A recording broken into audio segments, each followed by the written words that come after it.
दिनै मुलुगनां लाइमोन सान बे सानखौ लोब्बा लाखिनानै दिनै क'क्राझार जिल्ला लाइमोन इउपिपिएलआबो फालिदों मुलुगनां लाइमोन सान सानसेनि हाबाफारिजों क'क्राझार जिल्ला लाइमोन गांखं इउपिपिएलआ पाटगाव गोजौसिन गेजेरारि फरायसालियाव फरायसा आरो जिल्लानि सिङाव थानाय मोन 6 ब्लकनि लाइमोन गांखंनि दैदेनगिरि आरो मावथिफोरखौ लानानै मोनसे सांग्रांथियारि मेल खुंफुंदों। बे हाबाफारियाव बाहागो लाबावदों गोबां फरायसाफोराबो। मुलुगनां लाइमोन साननि लोब्बायै फरायसाफोरनि गेजेराव सोलोंथाइनि सांग्रांथियारि सावराय मेलखौ खुङो आरो बे मेलावनो फुंखा सुबुं महरै रन्जन कुमार बरुवाया बाहागो लादों। दिनैनि सानावनो बिफां गायनाय हाबाफारिखौ लाफादों आरो बेखौ बेखेवनानै होयो मिरु लाइमोन गांखं इउपिपिएलनि आफादगिरि आरो इएम डक्टर नीलुत स्वर्गयारिया। क'क्राझार जिल्ला लाइमोन गांखं इउपिपिएलनि आफादगिरि जनिल कुमार ब्रह्म, एमएलए लरेन्स इस्लारि आरो गोबां फोरोंगिरि फरायसाफोराबो बाहागो लादों। दिनै गिबियावनो आङो इन्टारनेशनेल युथ डे नि बे सानाव जोंनि बिटिआरबासि आरो गासै भारतनोनो आंनि गोसो गोरबोनि हामग्लायनाय आरो सिबिनायखौ जासिहरबाय। इन्टारनेशनेल युथ डे आ मोनसे गोसोखांथाव डे।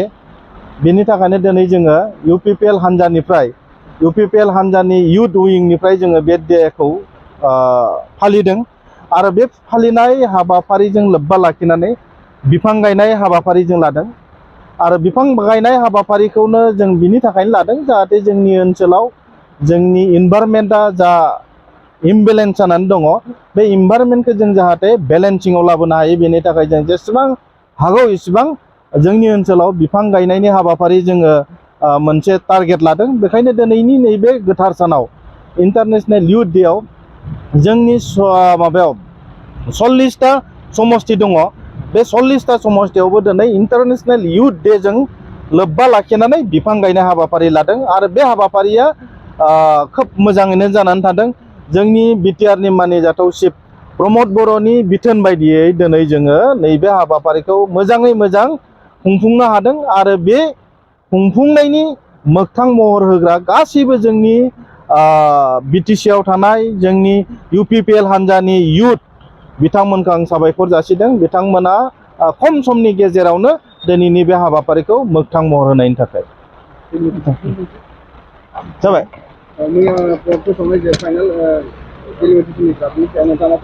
बिनि सायाव जोंनि मानिजाथाव इउपिपिएल हान्जानि आफादगिरि आरो बिटिआरनि चिफ बिथाङा क्लियारिफिकेसन होबाय। गतिके जों बुंनांगौ होननानै सानाखै। जोंनिख्रुइ गोजौआव थानाय जिहेतु बिबानगिरिफोर दङ, जोंनि इउपिपिएल हान्जानि आफादगिरि मानिजाथाव प्रमद बर' सार आरो बिटिआरनि चिफ बिथाङा मैयायो क्लियारिफिकेसन होदों। गतिके बेनि सायाव जों गोदानै माबा मोनसे होनांगौ होननानै सानाखै। Thank you. जोङोहाय दिनै मिरु युथ इउपिपिएलनि जेनाखि बिथोन बायदियै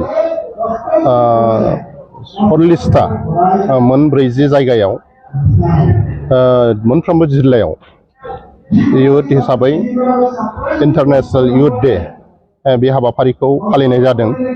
क'क्राझार जिल्ला हिसाबै मोन 6 ब्लकनि गासैबो दैदेनगिरिफोरखौ लानानै पाटगावआव थानाय पाटगाव हाई सेकेन्डारियाव जोङो मोनसे हाबाफारि लादों।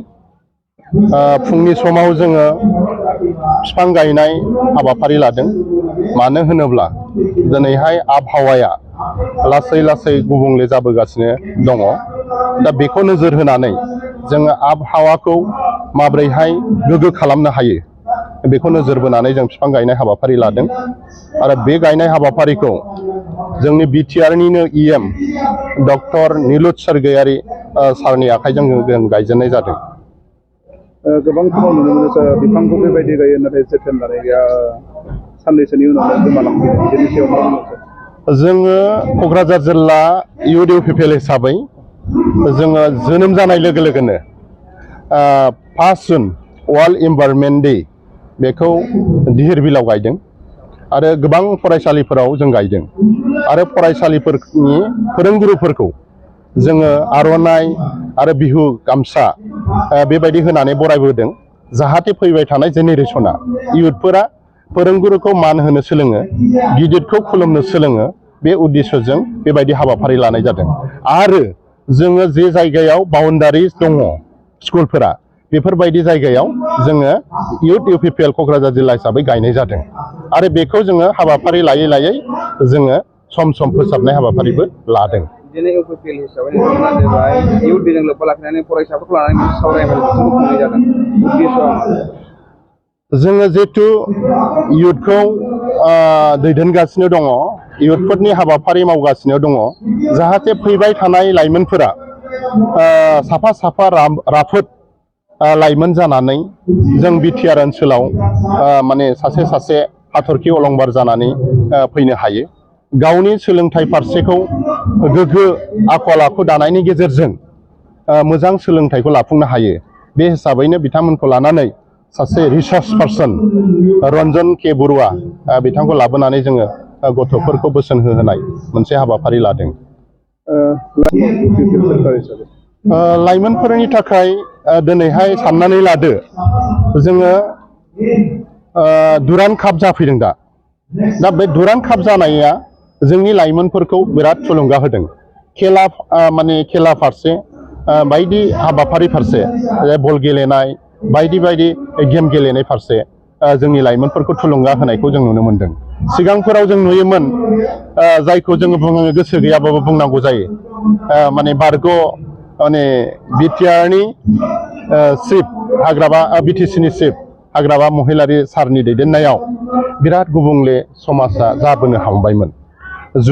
जुवा बायदि बायदि जोङो गने गने बेफोरबायदि हाबाफारि बोरमा गेला होनाय मानाय बेबायदि हाबाफारिखौ नुबोबाय थादोंमोन। लासै लासै दिनैहाय बिटिआरनि गभर्नमेन्ट मानगोनां चिफ प्रमद बर'नि दैदेननायाव जों लासै लासै सोलायनायखौ नुबोगासिनो दङ। 2023-24 सोलोंथाइ बोसोरनि थाखाय गोदान मुं थिसननाय लानानै फैदों डन बस्क' डिग्री कलेज साफागुरिया। देग्लायनिफ्राय डन बस्क' डिग्री कलेज साफागुरियाव बेचलर अफ आर्ट्स एबा BA नि सेथि सेमिस्टारनि गोदानै मुं थिसननाया दायो सोलिगासिनो दं। चिरां जिल्लानि साफागुरियाव थानाय डन बस्क' डिग्री कलेजआ देग्लायनिफ्राय BA थाखोनि सेथि सेमिस्टारनि थाखाय गोदानै एडमिसन लानायजों लोगोसे बड', इक'नमिक्स, इंलिश, एडुकेशन, हिस्टरी आरो पलिटिकल साइन्स आयदानि थाखाय BA अनार्सनिबो खाबु दं। गोग्गो सोलोंथाइनि थासारिजों लोगोसेयैनो डन बस्क' डिग्री कलेज साफागुरियाव आलादा आलादायै हौवा हिन्जावनि थाखाय हस्टेलनि खाबुबो दं। जुदि फरायसाफोरा डन बस्क' डिग्री कलेज साफागुरियाव BA सेथि सेमिस्टारनि थाखाय गोदानै एडमिसन लानायनि सायाव आबुं बाथ्राखौ मिन्थिनोब्ला नैबे मबाइल नम्बर 9365551959 आव थोंजों सुला लानो हागोन।